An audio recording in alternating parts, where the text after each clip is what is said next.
You know, the products we use every day have been on a wild journey, passing through countless hands and places around the globe.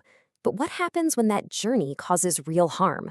Well, the European Union is rolling out a massive new plan to tackle that exact question. And today, we're going to break down what it means for some of the world's biggest companies. It's a huge question, right? Think about it. If your smartphone is made with minerals from a conflict zone, or your t-shirt is sewn in a factory with dangerous conditions, who's actually on the hook? Is it you, the factory owner, or the giant brand whose logo is on the box? Well, the European Union is stepping in with a pretty definitive answer. It's a groundbreaking piece of legislation called the CSDDD. You can think of it as a new rulebook designed to make big companies take direct responsibility for their entire global footprint. So, why this law and why now? What is the fundamental problem that the EU is really trying to solve with this whole thing? Well, our modern economy is built on these incredibly complex webs that the directive calls chains of activities. It's everything from the mine where a mineral is extracted, to the processor, to the factory, to the shipping container. And it's deep inside this complicated web where things like forced labor or river pollution can happen, often thousands of miles away from a company's fancy headquarters. And the core concept here, the absolute heart of this law, is due diligence. This is no longer just about good PR or some voluntary code of conduct. The CSDDD turns due diligence into a straight-up legal obligation.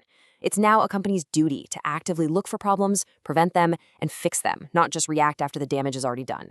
Now, this isn't for every corner store or little startup. Nope. The CSDD is aimed squarely at the biggest players in the game. So let's break down exactly who falls under these new rules. The EU got really specific about who's on the hook. For companies that are actually based inside the EU, it all boils down to two key numbers. First up, their employee count. We're talking about companies with an average of over 1,000 employees. And the second piece of the puzzle is turnover, a net worldwide turnover of more than 450 million euros. And just to be super clear, this isn't an or, it's an and. EU companies have to meet both of these thresholds to be covered by the law. Okay, so what about companies from outside the EU? Let's say a big American or Chinese corporation. As you can see, the rule is a bit different.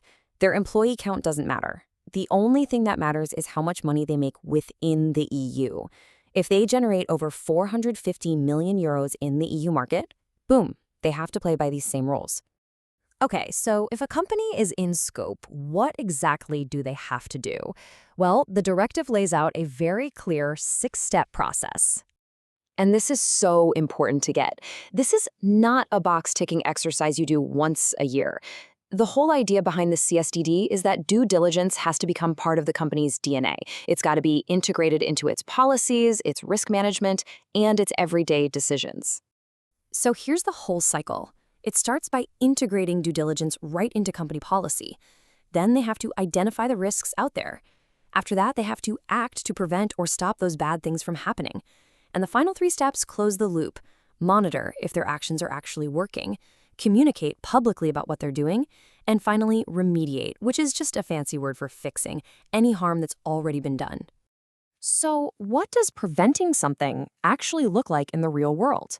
Well, it could mean rewriting contracts to demand compliance from your suppliers. It might be investing in safer equipment for a partner's factory. It could even mean changing your purchasing habits so you're not squeezing suppliers on price so much that they have to cut corners. And yeah, in serious cases, it means being ready to suspend or even terminate a business relationship as a last resort. Now, this law isn't just about human rights. It also has some really powerful requirements when it comes to climate change, and some pretty serious penalties for companies that get it wrong. The CSDD sets a very high bar here. As you can see, it directly references the Paris Agreement's huge goal of limiting global warming to 1.5 degrees Celsius. This isn't just a vague suggestion, it's now the target that corporate strategy has to align with. To make this happen, companies now have to create a detailed climate transition plan. This plan has to show, with their best efforts, how their entire business model and their strategy are going to become compatible with that 1.5 degree target. It's what's known as an obligation of means. They have to have a credible plan, and they have to genuinely try to follow it. And what if they don't comply?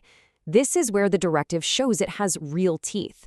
First, you've got financial penalties, fines that can be based on a company's global turnover.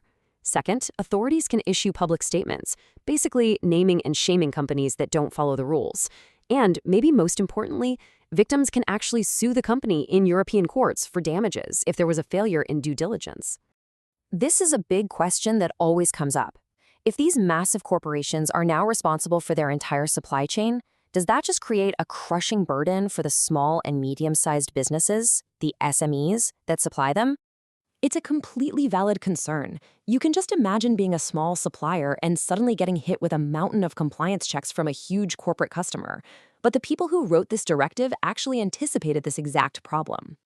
The most important point is this: SMEs themselves are not directly covered by this law. The legal obligation stays with the big companies. On top of that, the directive includes specific support measures. EU countries are going to provide help through websites and maybe even financial aid. And, importantly, the big companies themselves are required to be fair and proportionate in what they ask of their smaller partners. They're not allowed to just pass the whole burden down the chain. So when you put it all together, the CSDD is a real game changer. It marks a fundamental shift in how we think about corporate accountability. It moves sustainability from the marketing department's nice-to-have column right into the boardroom, making it a mandatory, legally enforceable part of how the world's largest companies operate in Europe. And that leaves us with one final massive question. Because the EU market is so huge, this directive is going to send ripples out to companies all over the world. So, will this Brussels effect, as it's sometimes called, create a whole new global standard for corporate responsibility? Or will it just remain a uniquely European experiment? Honestly, only time will tell.